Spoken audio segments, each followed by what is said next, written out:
Yuk jadi bagian dari dakwah kami. Dukung operasional dakwah dan sosial kami, raih pahala amal jariah yang terus mengalir sampai hari kiamat. Bismillah, Assalamualaikum warahmatullahi wabarakatuh. Alhamdulillah, segala puji dan puja kehadirat Allah. Nahmaduhu wa nasta'inuhu wa nastaghfiruh. Hanya kepada kita memuji, meminta pertolongan serta bertaubat dari dosa-dosa kita. Wa na'udzu billahi min syururi anfusina. Dan hanya kepada Allah pula kita meminta dijauhkan dari keburukan diri kita. Wa min sayyiati a'malina, dan dari segala dosa yang pernah kita lakukan. May yahdihillahu fala mudilla lahu. Barang siapa yang telah Allah berikan petunjuk, maka tidak akan pernah sesat selamanya. Wa may yudlilhu fala hadiya lahu. Dan barang siapa yang telah Allah sesatkan, maka tidak akan mendapatkan petunjuk selamanya. Asyhadu an la ilaha illallah wahdahu la syarika lahu wa asyhadu anna Muhammadan abduhu wa rasuluh. Saya bersaksi tidak Tuhan yang berhak disembah kecuali Allah, dan Muhammad benar-benar hamba juga utusannya. Allah mengingatkan dalam kitabnya, ya ayyuhalladzina amanu taqullaha haqqa tuqatih wa la tamutunna illa wa antum muslimun. Hai sekalian orang-orang yang beriman, tunduk dan patuhlah kepada Allah sebenar-benar tunduk dan patuh, dan jangan kalian meninggal dunia kecuali dalam keadaan Islam.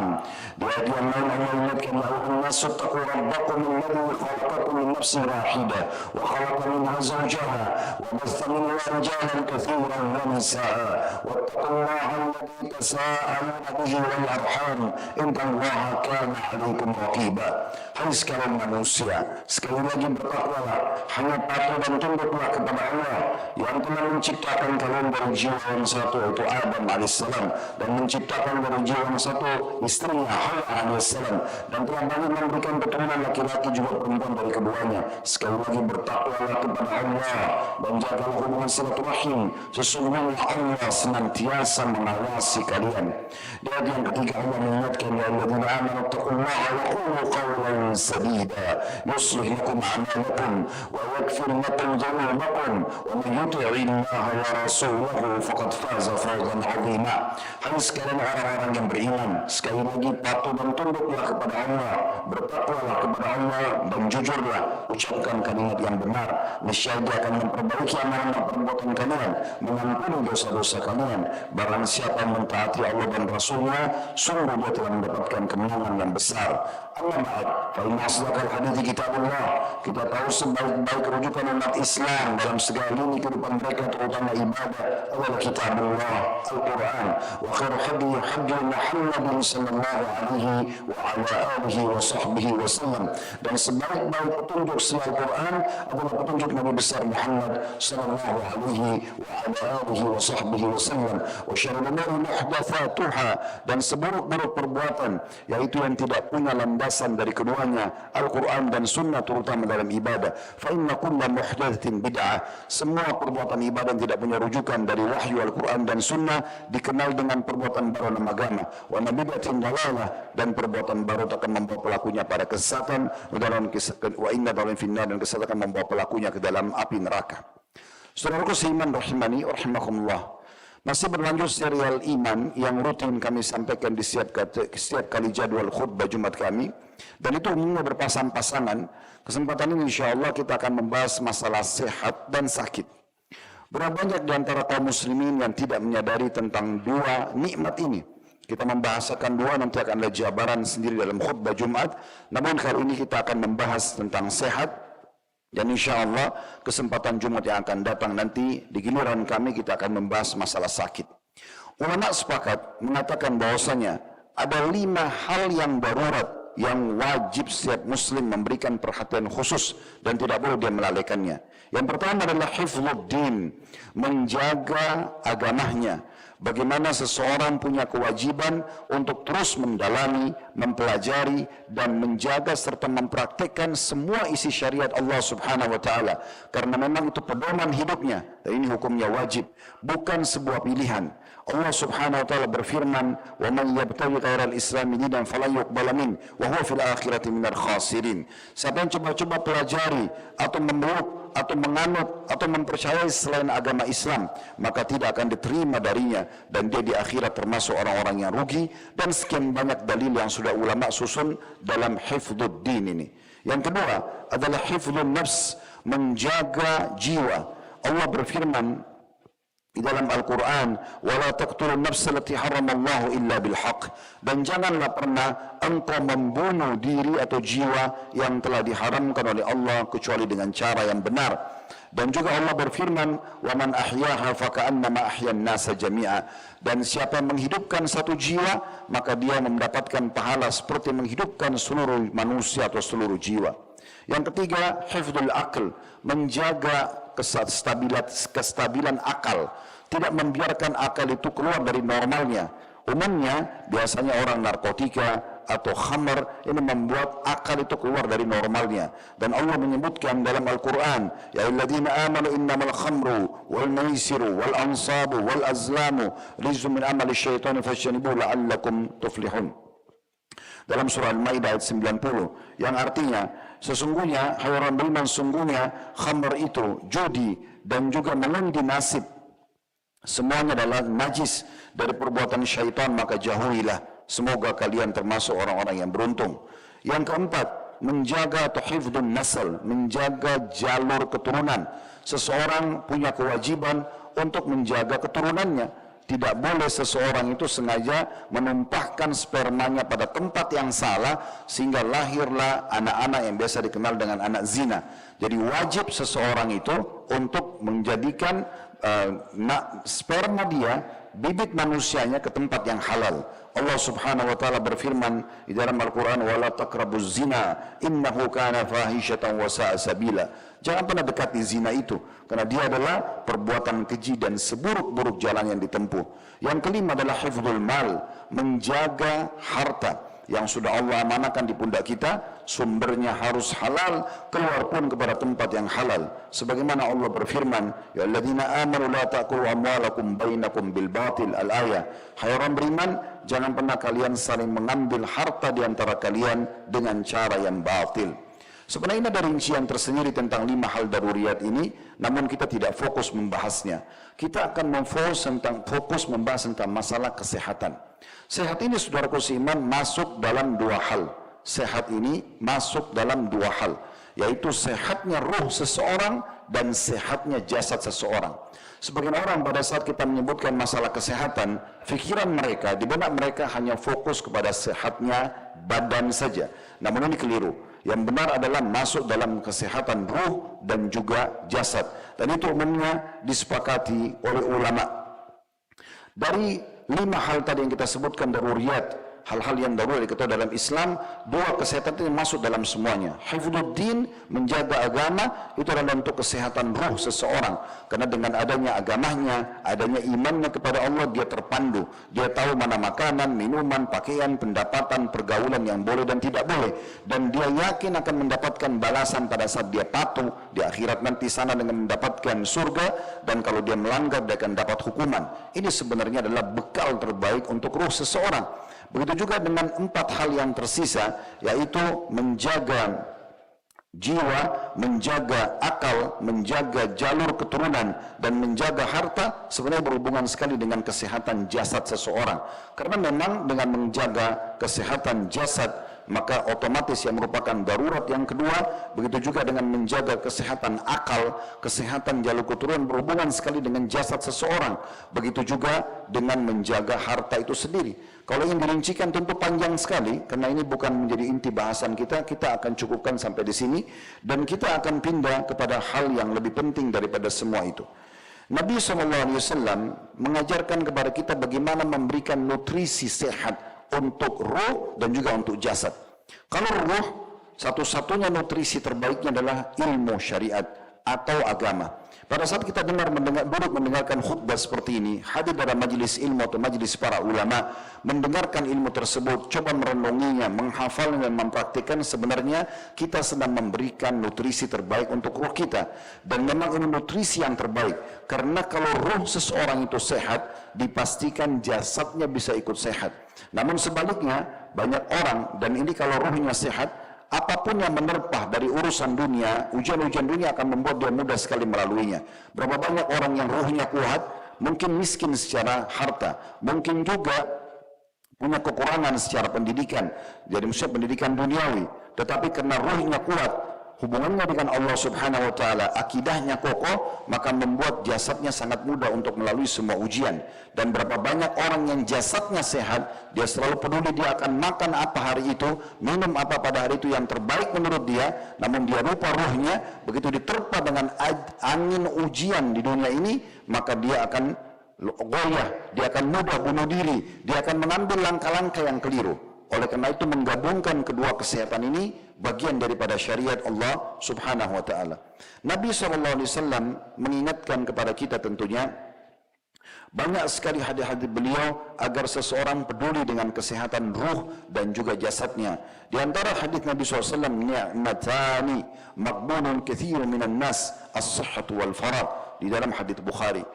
Ada dua nikmat yang banyak tertutupi atau manusia tertipu karena tidak memaksimalkan dalam kebaikan, yaitu kesehatan dan juga waktu yang kosong. Sekali lagi, sehat masuk dalamnya adalah ruh dan juga masuk dalamnya jasad.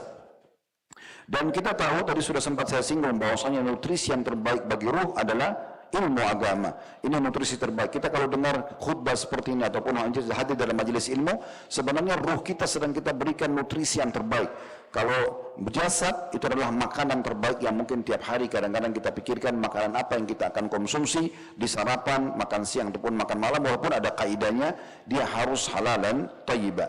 Namun duanya yang sangat ideal dua-duanya digabungkan. Bagaimana seseorang muslim tidak pernah luput dari majelis ilmu dan mempelajari syariat Allah SWT sehingga ruhnya kuat, ditambah lagi dengan kekuatan jasad karena dia mengkonsumsi makanan yang halal dan juga thayyib. Serta bagaimana dia memaksimalkan waktu-waktu lowongnya justru untuk digunakan di atas ketaatan kepada Allah Subhanahu wa taala.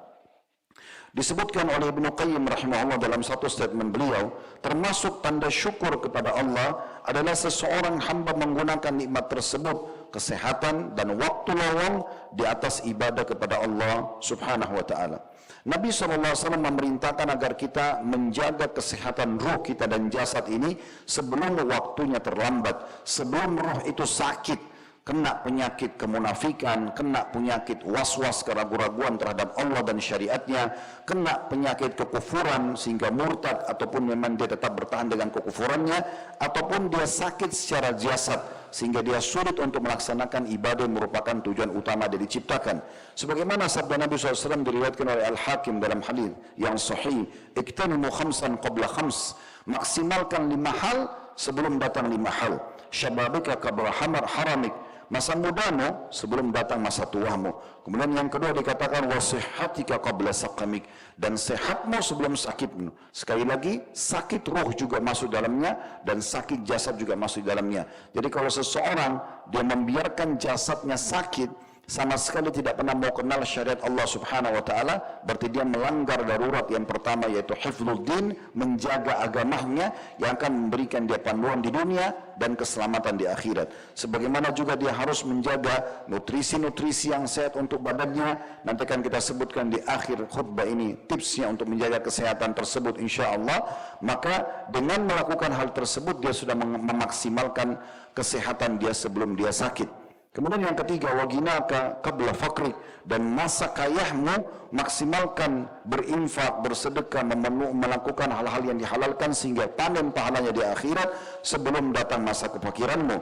Kemudian yang keempat, wa faraqika qabla syughlik, dan masa kosong, waktu kosongmu sebelum datang kesibukanmu. Dan yang terakhir, yang kelima adalah wa hayatika qabla mautik, dan hidupmu sebelum datang kematianmu. Berapa banyak manusia baru menyadari tentang efek daripada sakit ruh dan juga sakit jasad justru setelah datang sakit tersebut. Dia sudah gundah gelisah karena dosa yang terlalu banyak yang dia lakukan, pelanggaran-pelanggaran agama, sehingga dia makin pergi ke diskotik, mabuk, makin melakukan pemaksiatan, maka makin gelisah jiwanya. Ini namanya sakit secara ruh. Berapa banyak orang akhirnya mengakhiri hidupnya dengan bunuh diri atau melakukan banyak hal yang merupakan putus asa dari rahmat Allah Subhanahu wa taala, sementara putus asa dari rahmat Allah adalah termasuk dosa besar. Dan berapa banyak orang setelah jasadnya lemah, sakit, ya karena dia melakukan banyak hal-hal yang membuat jasadnya sakit, mungkin karena tidak menjaga kesehatannya, tidak memberikan hak jasadnya, maka akhirnya sulit untuk melakukan ibadah kepada Allah Subhanahu wa taala. Nabi SAW menjadikan kesehatan itu lebih berharga dari kekayaan harta. Ini menandakan kedudukan yang sangat besar daripada kesehatan itu. Sebagaimana dalam sabda beliau diriwayatkan oleh Imam Ahmad dan Ibnu Majah dan disahihkan oleh Syekh Albani, kata Nabi SAW, la ba'sa bil ghina liman ittaqa. Tidak masalah orang itu kaya asalkan dia bertakwa. Was-sihhatu liman ittaqa khairu minal ghina. Tapi ketahuilah, kesehatan bagi orang yang bertakwa jauh lebih penting dan lebih baik daripada kekayaan harta. Sehatnya ruh seseorang, sibuknya dengan majelis-majelis ilmu, kemudian dia terlalu menambah keimanannya dan dia juga menjaga kesehatan badannya, jauh lebih baik daripada kekayaan tersebut. Berapa banyak orang yang melimpah hartanya tapi ruhnya sakit, jasadnya pun sakit, tidak bisa beribadah kepada Allah Subhanahu wa taala, tidak mempersiapkan untuk alam akhiratnya sehingga umurnya berlalu begitu saja dan meninggal dalam keadaan kufur atau maksiat. Dan berapa banyak juga di antara mereka punya harta melimpah, hanya bisa mengkonsumsi makanan tertentu karena penyakit yang sudah menimpa dirinya. Dan kata Nabi SAW di akhir hadis, wa tibun nafsi minan ni'am, dan ketahuilah keceriaan, kebahagiaan bagian daripada nikmat itu sendiri. Nabi SAW juga selalu berdoa kepada Allah Subhanahu wa taala agar kesehatan dijaga dan agar jangan sampai kesehatan itu beralih menjadi ujian ataupun penyakit. Sebagaimana dalam salah satu doa beliau dalam riwayat Imam Muslim, Allahumma inni a'udzubika min zawali ni'amik. Ya Allah, aku berharap dan memohon kepadamu jangan sampai nikmat-nikmatmu hilang dariku, apapun nikmat itu. Wa tahawuli afiyatik, dan beralihnya kesehatan itu kepada penyakit.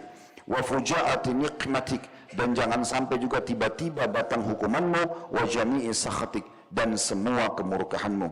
Nabi SAW juga menjaga nikmat kesehatan atau nikmat kesehatan itu lebih atau nikmat terbesar setelah keyakinan atau akidah seseorang. Sebagaimana sabda Nabi SAW dalam riwayat Tirmidzi, Ahmad dengan sanad hasan, sallallahu al-afwa wal afiyah, mintalah kepada Allah selalu pemaafan agar diterima taubat, dimaafkan dari semua kesalahan-kesalahan, dan ini berarti roh kita akan sehat kalau kita dimaafkan oleh Allah SWT. Dan mintalah kesehatan. Kesehatan di sini datang setelah pemaafan. Fa innahu la yu'ta ahadun ba'dal yaqini khairan minal afiyah. Ketahuilah, tidak ada sesuatu yang lebih baik bagi seseorang setelah keyakinan, setelah nikmat keyakinan, yang lebih baik daripada itu dibandingkan kesehatan.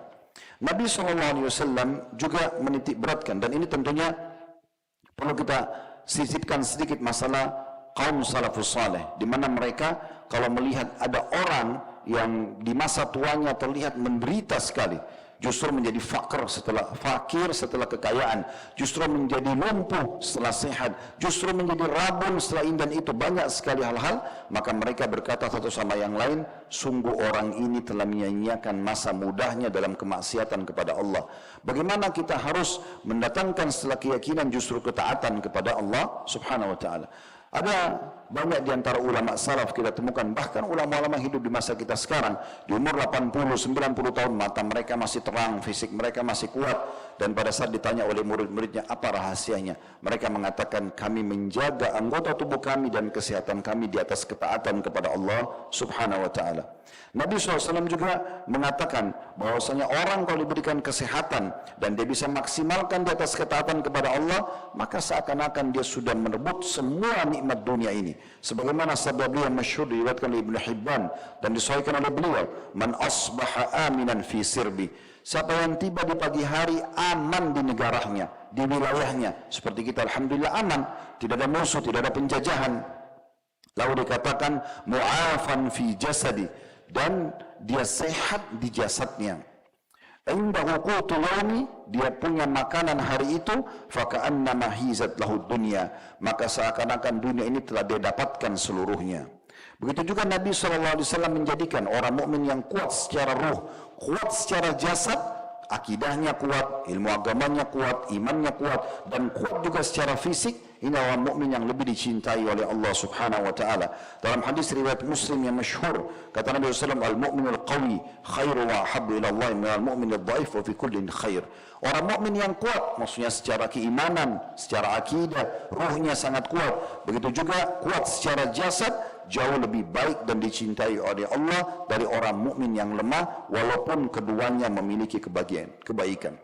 Saudara seiman rahimakumullah, Ada beberapa tips mungkin dalam penutupan khutbah ini yang kita dianjurkan atau coba kami susun, dianjurkan dalam syariat untuk dilakukan. Yang pertama, selalunya seseorang muslim itu berdoa kepada Allah Subhanahu wa taala, memperbanyak doa agar Allah memberikan kepadanya kesehatan, baik ruh ataupun jasadnya. Sabda Nabi SAW tadi yang sudah kita sebutkan, Sallallahu al-afwa wal-afiyah, mintalah kepada Allah pemaafan dan juga kesehatan.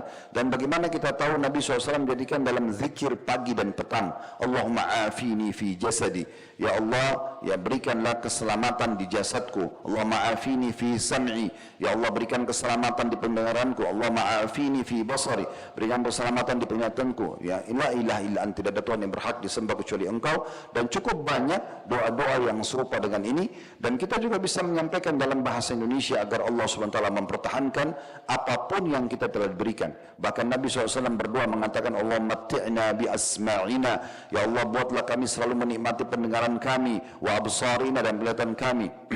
Kita terus berdoa, ya. Jadi kita meminta kepada Allah Subhanahu wa taala agar dijaga kesehatan tersebut.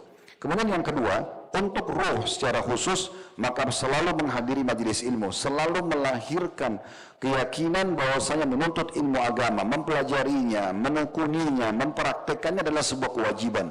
Sudah cukup sabda Nabi SAW dalam hadis yang sahih, talabul ilmi fardhatun ala kulli muslim. Menuntut ilmu agama bukan pilihan, tapi kewajiban terhadap semua muslim, laki-laki dan perempuan. Ibnu Qayyim rahimahullah menyebutkan lebih dari 100 keutamaan, baik majelis ilmunya, pengajar ilmu tersebut, penuntut ilmu, semua ini disebutkan lebih dari 100 keutamaan yang kalau mau dirincikan mungkin akan menjadi sebuah buku yang sangat besar. Intinya, kita harus memunculkan dalam hati kita, saya wajib belajar agama, saya wajib memberikan nutrisi buat ruh saya, dan bukan pilihan, bukan kapan saya mau, bukan kapan saya mood, bukan ada kesempatan, tapi harus saya mau, harus saya mood, dan harus saya adakan kesempatan. Jadi dijadwalkan. Begitu juga yang ketiga adalah untuk jasad, kita mengkonsumsi makanan yang halal dan thayyib dan tidak berlebihan, yang dibolehkan dalam syariat dan juga berkualitas, sebagaimana Allah sebutkan dalam Al-Quran surah Al-Baqarah ayat 168, ya ayuhan nasu kulu mimma fil ardi halalan thayyiba, al-ayah, hai sekalian manusia, makanlah apa saja yang telah Allah siapkan di muka bumi yang halal dan juga yang berkualitas. Dan cukup banyak ayat-ayat bicara masalah halalan thayyiba, namun tidak berlebihan, sebagaimana Allah ingatkan dalam surah Al-A'raf surah nomor 7 ayat 31, Qulu washrabu wa la tusrifu innallaha la yuhibbul musrifin. Makan dan minumlah kalian, tapi jangan berlebihan, sesungguhnya Allah tidak suka dengan orang yang berlebihan. Juga Nabi SAW ingatkan dalam hadis riwayat Tirmidzi dengan sanad hasan, ma mala adamiyun wi'a'un syarran min batn. Tidak ada satu wadah yang lebih buruk yang diisi oleh manusia dibandingkan perutnya. Bihasbi ibnu Adam ukulatun yukinna sulbah. Cukuplah seseorang mengkonsumsi beberapa suapan makanan yang bisa membuat tulang-tulangnya tegak berdiri. Fa in kana la mahalah, maka kalau betul-betul dia harus konsumsi makanan karena undangan orang, karena memang dihidangkan atau dia lagi lapar, maka kata Nabi SAW, fathuluthun di ta'amihi, jadikanlah perutnya itu sepertiga buat makanannya, wa thuluthun di syarabih, sepertiga untuk minumannya, wa thuluthun di nafasi, dan sepertiga lagi digunakan untuk nafasnya. Tentu saja dalam memakan konsumsian ini, masalah thayyibah perlu diperhatikan dua hal. Yang pertama adalah, kalau Anda punya kelebihan rezeki, misalnya Anda masuk ke satu supermarket dan menemukan di sana ada jenis anggur A dengan kualitas A, harganya 200.000 per kilo. Sementara anggur B itu dengan kualitas B, dia di harga 100.000. Sementara Anda punya kemampuan beli yang A. Dan itu adalah kebutuhan, bukan sekedar keinginan, karena kita tahu tubuh kita sedang membutuhkan buah-buahan di saat itu. Maka kita boleh membeli yang A dengan niat untuk mengkonsumsi yang halal, yang thayyib. Walaupun dia hanya sekedar, atau walaupun kita mengkonsumsinya merasa kenikmatan, kita juga bisa mendapatkan pahala. Jadi ini poin penting untuk digarisbawahi, sehingga kita boleh menikmati apa saja selama itu, walaupun menurut orang itu berlebihan, tapi menurut kita tidak. Konsumsi makanan terbaik, pakai baju terbaik, kendaraan terbaik, rumah terbaik, semua itu dibolehkan selama kebutuhan. Hal yang kedua yang perlu digarisbawahi adalah, kalau dia tadinya halal tapi sudah hilang thayyibnya, maka sudah tidak jadi halal lagi. Ayam dasarnya halal, tapi kapan dia bangkai, kapan dia basi, thayyibnya sudah hilang kualitasnya, maka berubah dari halal menjadi haram. Maka perlu digarisbawahi baik-baik. Jangan sampai sengaja mengkonsumsi makanan yang sudah rusak sehingga ini mendatangkan penyakit. Jangan memakan makanan yang sudah expire atau mengkonsumsi obat medis terlalu berlebihan. Semua ini akan mendatangkan mudarat dan kita akan bertanggung jawab terhadap jasad ini di mata Allah Subhanahu wa taala. Kemudian yang ketiga, bagaimana seseorang menjaga olahraganya. Olahraga juga ini manfaatnya buat ruh dan jasad. Kalau untuk ruh, orang kalau habis olahraga mendatangkan ketenangan jiwanya, dia lebih semangat, maka membantu ruhnya untuk lebih semangat. Sementara jasad memberikan kekuatan jasad itu sendiri. Dan ini tergabung dalam sabda Nabi SAW riwayat Imam Muslim, wa inna di jasadika alika haqqa. Dan jasadmu pun memiliki hak. Juga Nabi SAW mengajarkan kepada para sahabat dalam hadis riwayat Muslim, alaikum birrami fa innahu min khairi lahwikum. Selalulah kalian belajar memanah, karena itu adalah sebaik-baik permainan kalian. Dan dalam hadis riwayat Tirmidzi, bagaimana Nabi SAW mengajak Aisyah berlomba lari.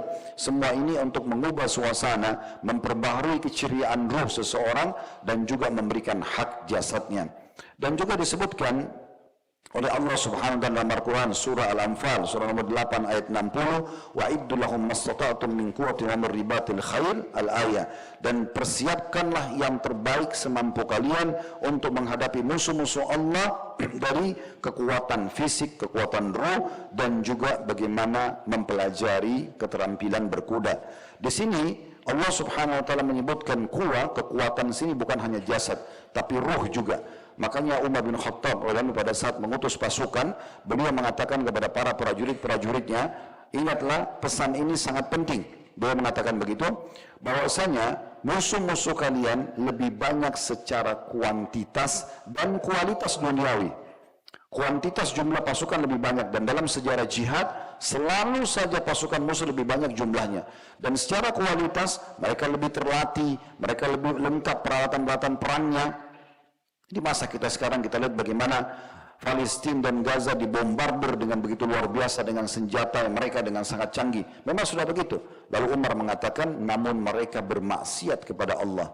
Dan kalian memiliki satu senjata utama, yaitu bertakwa kepada Allah Subhanahu wa taala. Maka dengan takwa kepada Allah, semua kekurangan jumlah, kuantitas dan kekurangan kualitas perlengkapan perang akan tertutupi dengan kekuatan takwa kepada Allah Subhanahu wa taala. Allah telah berfirman tentang masalah jihad, "Wa ma ramaita id ramaita walakinnallaha rama." Kalian tidak melempar atau membunuh musuh di saat melempar di medan perang, tapi Allah lah yang telah melempar. "Falam taqtuluhum walakinnallaha qatalahum." Kalian tidak membunuh mereka, tapi Allah yang membunuh mereka. Maka semua ini sangat berhubungan sekali dengan kekuatan, lalu ditambah dengan keterampilan seseorang berlatih keterampilan perang semampunya. Dalam sebuah athar dan tentu juga ada sebuah riwayat yang sahih riwayat Bukhari, di mana Nabi SAW berlomba kuda dengan para sahabat dari jarak ini ke jarak itu di kota Madinah, dan beliau memenangkannya. Dalam sebuah athar, Umar bin Khattab memerintahkan bahwasanya ajarkan anak kalian berenang, berkuda, dan juga memanah. Dan beliau mengatakan, iyyakum wal bitnah, hati-hati kalian dengan perut yang buncit atau obesitas di masa kita sekarang. Fa inna tuthkinul badan, karena dia akan memberatkan badan seseorang. Wa tufsidul qalb, dan akan merusak hati seseorang. Wa tujibul wahna min anis salat, dan membuat seseorang itu malas dalam mengerjakan salat. Yang keempat, istirahat yang cukup, di mana kita memberikan hak istirahat kita terutama di malam hari, dan ada sebagian waktu di siang hari, sebagaimana disebutkan oleh Allah SWT dalam surah Naba surah nomor 78 ayat 10, wa ja'alna al-laila libasa, dan kami jadikan malam untuk pakaian, libas pakaian secara terlihat, tapi maknanya adalah beristirahat. Di dalam surah 9 dan 10, surah 9-nya dikatakan wa ja'alna naumakum subata, dan kami menjadikan tidur kalian waktu untuk istirahat. Ayat 9 dan ayat 10 ini dua-duanya bicara tentang masalah istirahat di malam hari. Begitu juga disebutkan dalam surah Yunus, surah nomor 10 ayat 67, wa ja'alna al-laila litaskunu fihi, sampai akhir ayat kita ambil saksi bahasan saja, yaitu kami jadikan malam agar kalian beristirahat. Dan bagaimana Abu Dawud menyebutkan dalam buku beliau Sunan Abi Dawud, sebuah bab khusus, bab nahi anis samr, bab larangan untuk begadang. Dan dikatakan bahwasanya Nabi SAW dalam hadis Bukhari tidak menyukai bercakap-cakap selepas Isya kecuali urusan-urusan yang sangat penting, silaturahim keluarga, takziah, ada muslim yang membutuhkan bantuan atau memecahkan perkara-perkara negara atau perkara-perkara umat. Tapi kalau hanya duduk omong kosong, ngobrol tidak ada manfaatnya, maka ini dilarang. Umar bin Khattab radhiyallahu anhu pernah menemukan beberapa orang di pinggir jalan kota Madinah lagi ngumpul dan ngobrol sampai waktu yang telat, sementara beliau sedang mengontrol kota Madinah. Lalu beliau mengambil tongkatnya seraya memukul mereka, mengatakan, apa yang membuat kalian berkumpul di sini? Kalau bukan karena ada ibadah dalam syariat, maka pulanglah dan tidurlah, karena dengan begadang seperti ini membuat kalian akhirnya terlewatkan dari sholat malam. Begitu juga dengan orang beristirahat di siang hari di saat Allah berikan, namanya kailula. Dalam hadis Tabarani dengan sanad hasan, kata Nabi SAW, qilu fa inna syayatina la taqil. Istirahatlah di siang hari di saat ada waktu, karena syaitan sama sekali tidak tidur di siang hari. Di waktu Allah Subhanahu wa taala mudahkan, maka kita bisa melakukannya. Yang terakhir yang kita harus jaga, yang kelima adalah tidak sengaja menjerumuskan diri kita pada hal-hal yang bisa membinasakan jiwa dan roh kita.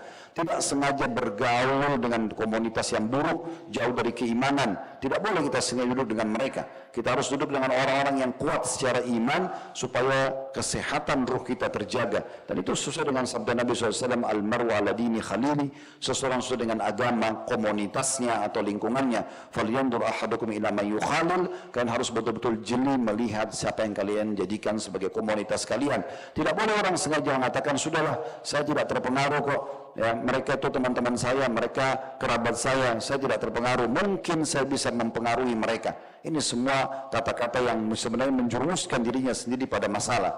Sebagian salaf kalau lewati sebagian orang ahli maksiat, ngobrol, mereka sengaja mengutuk kuping mereka agar jangan sampai satu huruf pun sampai ke kupingnya, karena satu huruf, satu kata, satu kalimat sudah cukup ditunggangi oleh syaitan dan dihiasi sehingga merusak roh seseorang. Begitu juga dengan jasad. Allah SWT berfirman dalam surah An-Nisa, wala taqtulu anfusakum innallaha kana bikum rahima. Jangan kalian membunuh diri kalian karena Allah sangat penyayang dengan kalian. Kata Ibnu Katsir rahimahullah, ayat ini mencakup tidak bolehnya membahayakan jasadnya sendiri, dirinya sendiri, begitu juga dengan orang lain. Aku qauli hada, saya sudah mengucapkan perkataan saya ini, wa astaghfirullah li wa lakum, dan saya istighfar kepada Allah, mengajak jamaah istighfar kepada Allah. Fastaghfiruhu innahu wal ghafurur rahim. Istighfarlah kepadanya karena Dia Maha Pengampun juga Maha Pengasih. Alhamdulillah wassalatu wassalamu ala Rasulillah. Segala puji dan puja kehadirat Allah Subhanahu wa taala, juga salawat dan taslim kepada Nabi besar Muhammad sallallahu alaihi wa alihi wa sahbihi wasallam.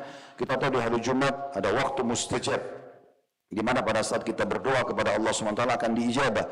Salah satunya adalah pada saat khatib sedang di mimbar sampai diqomahkan solat.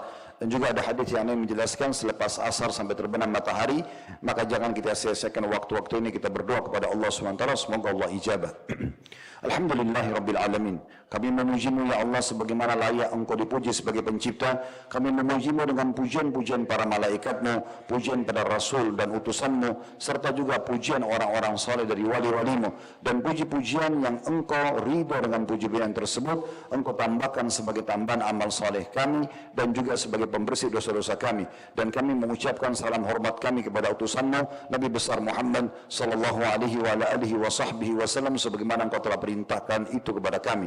Ya Allah, kami tidak berkumpul di masjid ini untuk melaksanakan Jumat ini kecuali karena kami mengetahui ini kewajiban yang Kau bebankan di pundak kami.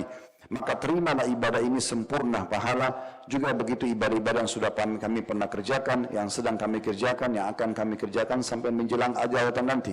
Ya Allah, kami hamba-hamba yang berlumuran dosa, cukup banyak pelanggaran dan kelalaian yang sudah kami lakukan. Mungkin ada hal-hal yang kami lalaikan dari kesehatan roh dan jasad kami, maka pengampunan-Mu jauh lebih luas ya Allah. Ampunilah kami, ampunilah kedua orang tua kami, seluruh kerabat kami, bahkan seluruh muslimin dan muslimat, mukminin dan mukminat yang hidup dan juga sudah meninggal.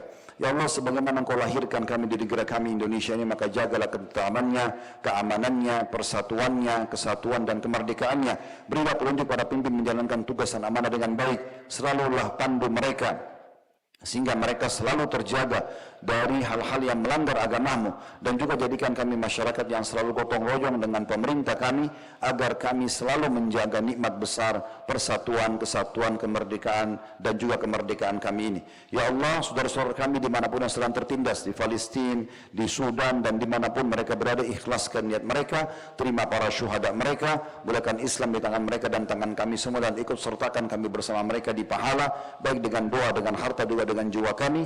Dan sebagaimana Engkau satukan kami dalam majlis Jumat ini, satukan juga kelak kami di surga Firdausmu tanpa hisab. Rabbana atina fid dunya hasanah, berikanlah kami semua yang terbaik di dunia Allah, wa fil akhirati hasanah, dan semua yang terbaik di akhirat, wa qina adzabannar, selamatkan kami dari api neraka, wa adkhilnal jannata ma'al abrar, masukkan kami ke dalam surga bersama orang-orang yang patuh, ya aziz ya ghaffar, wa izzat yang mulia dan maha pengampun, ya rabbal alamin, Tuhan alam semesta. Wa sallallahu ala nabiyina wa habibina Muhammadin wa alihi wa sallam, alhamdulillahi rabbil alamin. Inna Allah ya'mur bil adli wal ihsani wa ita'i dzil qurba. Allah memerintahkan kita selalu berbuat keadilan, kebaikan, dan juga berbuat baik kepada sanak kerabat. Wa yanha 'anil fahsya'i wal munkari wal baghi. Allah larang perbuatan keji, perbuatan mungkar, dan pembangkangan. Ya'idukum la'allakum tadhakkarun. Itu peringatan dari Allah, jadikan sebagai prinsip hidup kalian. Fadhkurullahal 'azim yadhkurkum. Ingatlah Allah, maka Allah akan ingat kepada kalian. Washkuru 'ala ni'matihi yazidkum. Syukuri nikmatnya, dia pasti akan tambah. Wa la dzikrullahi akbar. Mengingat Allah adalah amal yang paling besar. Wa aqimis shalah, dan dirikanlah salat.